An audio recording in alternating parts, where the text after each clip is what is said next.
ನಮಸ್ಕಾರ. ನೀವು ನೋಡುತ್ತಿರುವುದು ವೈದಿಕ ಶಾಸ್ತ್ರ ಚಾನೆಲ್. ವಾಸ್ತು ಮತ್ತು ಜ್ಯೋತಿಷ್ಯ ಶಾಸ್ತ್ರದ ನಿಖರವಾದ ಮಾಹಿತಿಗಾಗಿ ಈ ವಿಡಿಯೋಗೆ ಲೈಕ್ ಮಾಡಿ ಮತ್ತು ಚಾನೆಲ್ಗೆ ಸಬ್ಸ್ಕ್ರೈಬ್ ಮಾಡಿ. ದೇವಾಲಯಕ್ಕೆ ತೆರಳಿ ದೇವರ ದರ್ಶನ ಪಡೆಯುವುದು ಒಂದು ಪವಿತ್ರ ಅನುಭವ. ಆದರೆ ದೇವಸ್ಥಾನಕ್ಕೆ ಹೋಗುವಾಗ ಪಾಲಿಸಬೇಕಾದ ಕೆಲವು ನಿಯಮಗಳು ಮತ್ತು ನಂಬಿಕೆಗಳು ಇವೆ. ಅದರಲ್ಲಿಯೂ ಒಂದು ಅತ್ಯಂತ ವಿಶೇಷವಾದ ಆಚರಣೆಯೆಂದರೆ ದೇವರಿಗೆ ಜೋಡಿ ತೆಂಗಿನಕಾಯಿ ಅರ್ಪಿಸುವುದು. ಯಾವುದೇ ದೇವಸ್ಥಾನಕ್ಕೆ ಹೋಗುವಾಗ ಒಂಟಿ ತೆಂಗಿನಕಾಯಿ ತೆಗೆದುಕೊಂಡು ಹೋಗುವುದು ಶ್ರೇಯಸ್ಕರವಲ್ಲ. ಅದಕ್ಕೆ ಬದಲಾಗಿ ಜೋಡಿ ತೆಂಗಿನಕಾಯಿಗಳನ್ನು ಮನೆಯಿಂದಲೇ ತೆಗೆದುಕೊಂಡು ಹೋಗುವುದು ಅತ್ಯುತ್ತಮ ಎಂದು ಶಾಸ್ತ್ರ ಹೇಳುತ್ತದೆ. ಅದರಲ್ಲೂ ಮನೆಯ ದೇವರು, ಇಷ್ಟದೇವರು ಅಥವಾ ಕುಲದೇವರಿಗೆ ಪೂಜೆ ಸಲ್ಲಿಸುವಾಗ ಎಂದಿಗೂ 2 ತೆಂಗಿನಕಾಯಿಗಳನ್ನೇ ಅರ್ಪಿಸುವುದು ಶುಭಕರ. ದೇವಾಲಯದ ಬಳಿ ಪೂಜಾ ಸಾಮಗ್ರಿಗಳನ್ನು ಖರೀದಿಸುವುದರಲ್ಲಿ ತಪ್ಪಿಲ್ಲ.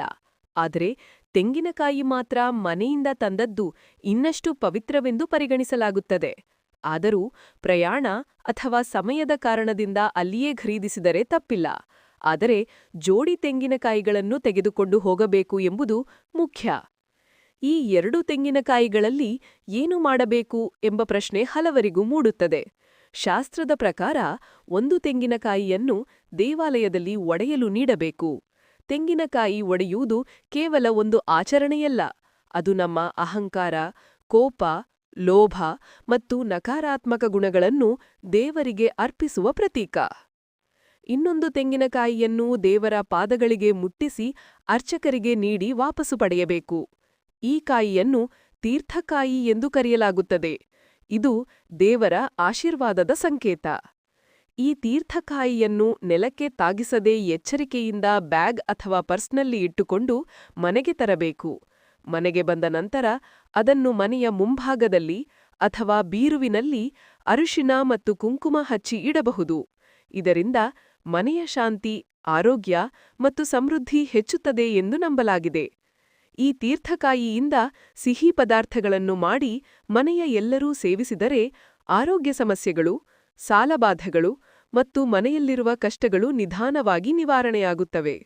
ಆದರೆ ಈ ಕಾಯಿಯನ್ನು ಚಟನಿ ಮಾಡಲು ಅಥವಾ ಮಾಂಸಾಹಾರದಲ್ಲಿ ಬಳಸಬಾರದು.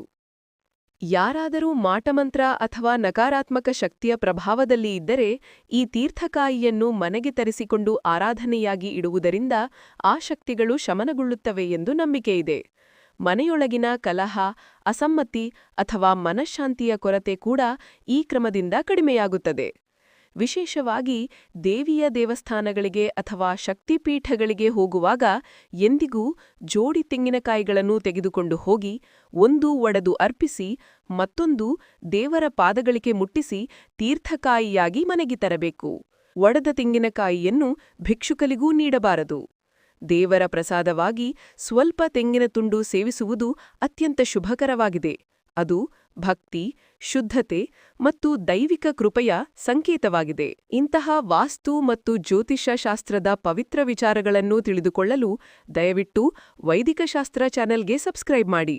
ಈ ವಿಡಿಯೋಗೆ ಲೈಕ್ ಮಾಡಿ, ಶೇರ್ ಮಾಡಿ ಮತ್ತು ನಮ್ಮ ಹೊಸ ವಿಡಿಯೋಗಳಿಗಾಗಿ ಬೆಲ್ ಐಕನ್ ಒತ್ತುವುದನ್ನು ಮರಿಬೇಡಿ. ಧನ್ಯವಾದಗಳು.